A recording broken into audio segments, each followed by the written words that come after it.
Hello, Rebels, and welcome back to my life. We're still in terrible sunglasses week, and we will be until the pink eye leaves my body completely. Damn you, bacteria. So I'm talking with a friend the other day, and I told him I was a writer. You can tell how good I am at self-promotion by the fact that some of my close friends still don't know that I write books. Anyway, this person was all, cool, great, you know, I never read books much. By the way, this is something that people often tell me after I tell them that I'm a writer, and I think it's because they think that I'm about to try to sell them one of my books. Which is funny. I feel like writers are the only profession that gets that reaction. You don't tell somebody at a party, I'm an accountant, and have them go, cool, great, yeah, you know, I already did my taxes. Anyway, this person went on to explain that one of the reasons that they don't read is because it's so hard to find good books. Like, there are so many books out there, and a lot of them are crap, whether they're self-published or traditionally published, so how do you pick a good book? So I thought I would provide some of my favorite tips on finding good books to read. Number one, you can read my books. Ah, kidding. I mean, I'm not kidding about the fact that the books are pretty cool, but I don't think that's the advice that you're looking for. Actual number one, Amazon also bots. Okay, so we all know that Amazon is the biggest bookstore in the world. Well, because they want to sell you more books, they want to recommend books to you that they think you will want to read. So the way I take advantage of this is I search Amazon for a book that I really love. In this case, let's take Ender's Game. In the middle of the book page for Ender's Game, Amazon provides you a list of other books that customers who bought Ender's Game also bought. And if you go down the list on that page, it's mostly Orson Scott Card's other books and mostly the books in the same series, but then, further down the list, there's Divergent by Veronica Roth. Cool, never read that book, don't know anything about it other than it has a movie coming out. Now I can go to Amazon's page for Divergent and see if it's something I might want to read. Try this with a few of your favorite books and you can get some good leads. Number two, Goodreads. Goodreads is the biggest book sharing site in the world. It's like a social network, but it centers only around books. And you can sign up for it with your Facebook account, which will then link your Goodreads activity to your Facebook friends who are also on Goodreads. And you can see what those people have read, if they let you, and what books they've recommended. And after you tell Goodreads a few of the books that you've read and what you like, they will start automatically recommending books to you based on what you've said. Number three, and this is probably my favorite option, Google your favorite author's favorite books. Almost every author out there is an avid reader. I definitely am. And if they have a favorite book publicly listed, there's a pretty good chance that you'll enjoy that book as well. So I picked some of my favorite authors and I Googled what their favorite books were. J.K. Rowling says her favorite book of all time is Emma by Jane Austen. Never read Jane Austen before, but if Rowling says it's that good, I'll at least give it a go. Orson Scott Card, another favorite author of mine. A little bit harder to find, but I was able to find a recommendation by him of the Retrieval Artist series. Okay. John Green from the Vlogbrothers recently did a whole video recommending books, including The Ballad of the Whiskey Robber by Julian Rubinstein, Behind the Beautiful Forevers by Catherine Boo, and Sula by Toni Morrison. And finally, no list of my favorite authors would be complete without Patrick Rothfuss, who did a must-read list that starts with The Dresden Files by Jim Butcher and The Last Unicorn by Peter S. Beagle. So I hadn't heard of most of those books, but now I have a totally awesome reading list of books to check out and enjoy. In case you happen to like my books and you want to know what I recommend, my favorite books of all time are The Lord of the Rings and Ender's Game, which you've probably already read, but if you haven't, God, do you need to. But if you want recommendations that are a little bit more off the beaten path, for fantasy, I recommend The Name of the Wind by Patrick Rothfuss or The Riddle-Master of Head by Patricia A. McKillop. For humor, I'd recommend The Bialy Pimps by Johnny B. Trewin or The Scripplings by Soren Susiu. Oh, that's such a good book. For science fiction, one of my favorite sci-fi books that few people seem to have heard of is Expendable by James Allen Gardner. Holy crap, it's so good. And if you want sci-fi that's more in the young adult genre, read the entire Animorphs series. Holy God, you will be lost in that world. I don't generally read horror, but if you do, you have got to read White Space by Sean Platt and David Wright. I almost crapped my pants.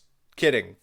Maybe. So there you go, 3.5 surefire ways to find great books to read. I hope you take advantage and spend more time reading. The world is a better place when people read books. And I will see you tomorrow, Rebels. Bye.